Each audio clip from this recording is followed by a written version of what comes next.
Assalamualaikum warahmatullahi wabarakatuh. Perkenalkan, nama saya Santosa kembali. Saya dari mahasiswa Sekolah Tinggi Teknologi Cipasung atau yang bisa kita sebut dengan STTC. Hari ini di tanggal 23 Desember tahun 2025, saya akan mengerjakan atau memenuhi tugas pertemuan 11 dari dosen Pak Kuku Tri Haryanto, mata kuliah Sistem Operasi. Nah, di hari ini saya akan menjelaskan tentang manajemen input dan output. Slide berikutnya, slide pertama, jelaskan peran device driver yang dalam sistem I/O atau input atau output.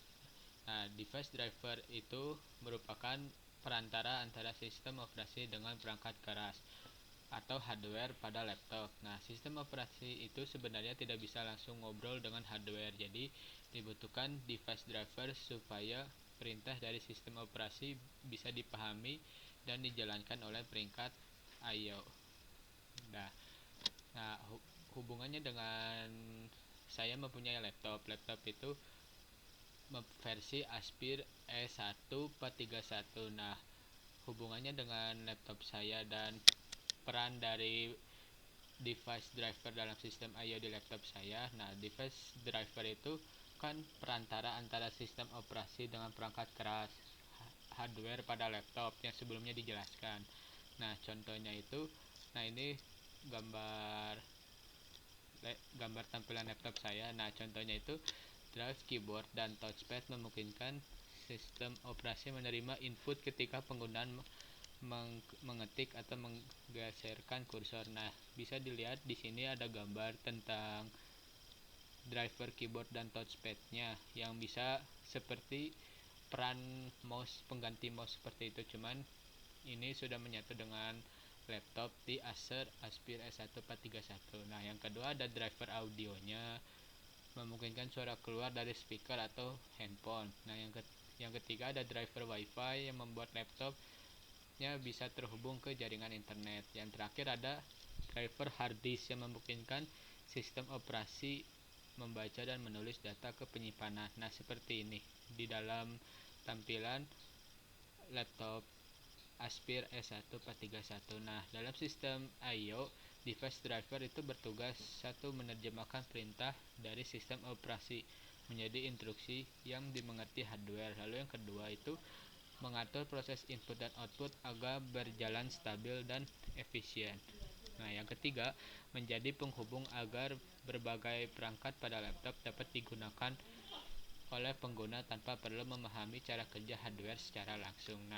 Itu hubungan antara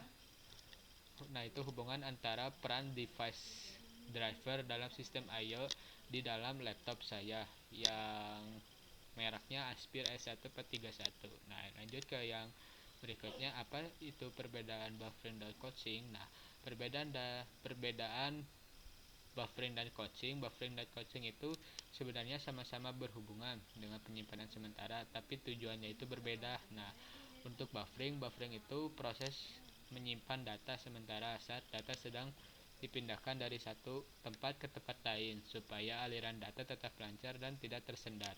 Nah, contohnya itu, kalau contoh sehari-harinya itu kayak saat saya sedang menonton video YouTube, muncul tulisan buffering, itu artinya video sedang diambil dulu sebagian dan disimpan sementara supaya video bisa diputar tanpa putus-putus. Nah, lalu ada contoh yang kedua, dalam sistem operasi buffering terjadi saat data dari hard disk dikirim ke RAM atau saat keyboard mengirim input ke CPU.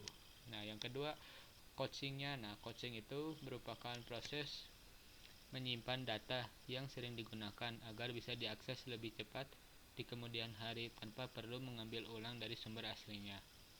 Contoh sehari-harinya, yang pertama itu ada website yang sering dibuka jadi lebih cepat karena data sudah tersimpan di cache seperti itu. Nah, yang kedua, dalam sistem operasi, file atau data yang sering dipakai atau disimpan di RAM atau cache memory supaya tidak perlu membaca ulang dari hard disk. Jadi seperti mempercepat gitu karena sudah punya cache dari sebelumnya dibuka pertama seperti itu. Nah, lanjut ke yang berikutnya, mengapa interrupt lebih efisien dibanding programmed I/O. Nah, kenapa interrupt itu lebih efisien? Nah, interrupt lebih efisien itu dibanding program I/O karena pada interrupt CPU tidak perlu terus-menerus menunggu perangkat I/O, sehingga waktu CPU bisa digunakan untuk mengerjakan tugas lain. Nah, program I/O itu harus mengecek perangkat I/O secara terus-menerus atau polling untuk melihat apakah proses perangkat I/O itu atau input atau output itu sudah selesai atau belum. Nah, selama menunggu CPU tidak mengerjakan hal lain sehingga banyak waktu yang terbuang. Contoh sederhananya, CPU seperti orang yang menunggu air mendidih sambil terus menatap panci tanpa melakukan aktivitas lainnya. Nah, lanjut ke yang interruptnya. Nah, kalau yang untuk interruptnya itu sendiri, pada mekanisme interrupt CPU itu tidak menunggu perangkat I/O, tetapi CPU akan melanjutkan pekerjaan lain dan perangkat I/O akan menerima sinyal interrupt ketika prosesnya sudah selesai. Saat itu barulah CPU merespon. Nah, contoh sederhananya, saat CPU seperti orang yang memasak sambil mengerjakan hal lain, lalu panci memberi tanda bunyi saat air sudah mendidih, seperti itu. Nah, alasan interrupt lebih efisien itu kenapa sih? Nah, satu, karena CPU itu tidak terbuang untuk menunggu proses I/O. Kedua, pemakaian CPU itu menjadi lebih optimal. Ketiga, ada sistem dapat menjalankan banyak proses sekaligus. Keempat, kinerja sistem menjadi lebih cepat dan responsif. Oke, lanjut ke berikutnya. Nah, yang terakhir itu berikan contoh penggunaan spooling. Nah, sebelum saya memberikan contoh penggunaan spooling, kita ulik dulu tentang apa sih itu spooling. Nah, spooling itu merupakan teknik dalam sistem operasi yang digunakan untuk menyimpan sementara data I/O di media penyimpanan atau yang bisa kita sebut dengan hard disk ya. Nah, sebelum diproses oleh perangkat I/O yang kecepatannya lebih lambat, spooling memungkinkan beberapa proses mengirim data secara bersamaan. Meskipun perangkat I/O hanya bisa melayani satu proses dalam satu waktu, dengan adanya spooling, CPU tidak perlu menunggu perangkat I/O selesai bekerja. Nah, mungkin secara sederhananya bisa kita sebut spooling itu diibaratkan seperti antrian. Nah, data yang masuk akan disimpan dulu di tempat penampungan, lalu diproses satu persatu oleh perangkat I/O.